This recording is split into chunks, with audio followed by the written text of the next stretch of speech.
পলাশবাড়িতে সবচেয়ে ওষুধ দোকান বড়, নরনারায়ণতে সবচেয়ে কাপড়ের দোকান বড়। গাইবান্ধায় এরকম কোনো ব্যবসায়ী নাই। গাইবান্ধাতে ব্যবসা ছিল না, গাইবান্ধাতে বারোয়ারিতে বড় ব্যবসা ছিল না। এই মাতৃত্ব চিকিৎসক ওখানে ব্যাংকের লোক 12-13টা ব্যাংকের লোকের টাকা কমে নিয়ে আসে। গাইবান্ধায় এরকম কোনো ব্যবসায়ী আছে? পবিত্রগঞ্জে 200 কোটি 300 কোটি টাকা হচ্ছে। গাছকে কোনো জায়গাটাকে আমাদের স্মরণ করতে হবে। সুতরাং আমরা আজকে শুক্রবারের দিন বৃহৎ একটি রাজনৈতিক দলের কর্মসূচি রয়েছে, সেই বিবেচনায় আজকের এই কর্মসূচিটা আমাদের নেক্সট কর্মসূচি হবে আগামী শনিবার পর্যন্ত।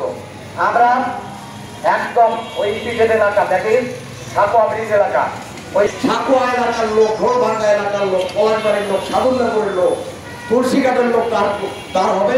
আমরা সেখানে সংহতি প্রকাশ করবো, তাদের সাথে আমরা মত বিনিময়। গাইবান্ধার একটা মানে উন্নয়নের জন্য আপনারা লেখালেখি করেন। আমাদের যদি কোনো প্রতিনিধি থাকে আপনারা তুলে ধরেন, আমরা যদি জবাব দিতে ব্যর্থ হই। কালামের মতন মাফিয়া একটা এমপি, বুলবুলের মতন একটা মাফিয়া একটা ব্যক্তি, তার এগেছে তার পুকুরের মধ্যে আমরা এইভাবে কথা বলে ওই প্রজেক্টটা কিন্তু আমরা বাদ করেন। আশা রাখি তারা ওই প্রজেক্ট থেকে কাজ করে আসবেন। এই আশাবাদ ব্যক্ত করে আমি আমার বক্তব্য শেষ করছি।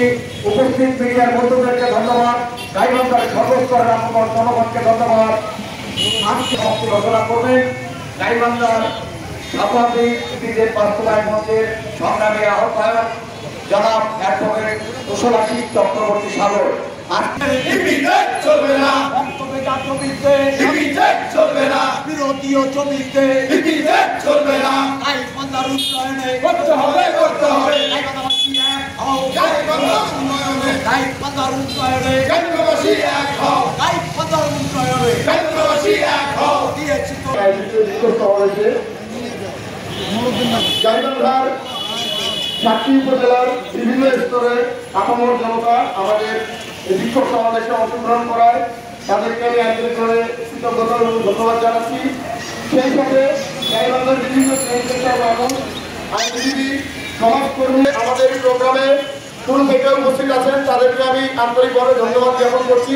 সেই সাথে প্রশাসনে যারা আমাদের এই প্রোগ্রামে পরোক্ষ এবং প্রত্যক্ষভাবে সহযোগিতা করেছেন তাদেরকে আমি আমার অন্তর্গত থেকে ধন্যবাদ এবং কৃতজ্ঞতা জ্ঞাপন করে আমাদের সাকুয়া এলাকাতে ইপিজেড বাস্তবায়নের দাবিতে যে আন্দোলন, এই আন্দোলন চলছে, এই আন্দোলন দুর্বার গতিতে চলছে এবং চলবে। এই বলে আজকে এই বিক্ষোভ সমাবেশ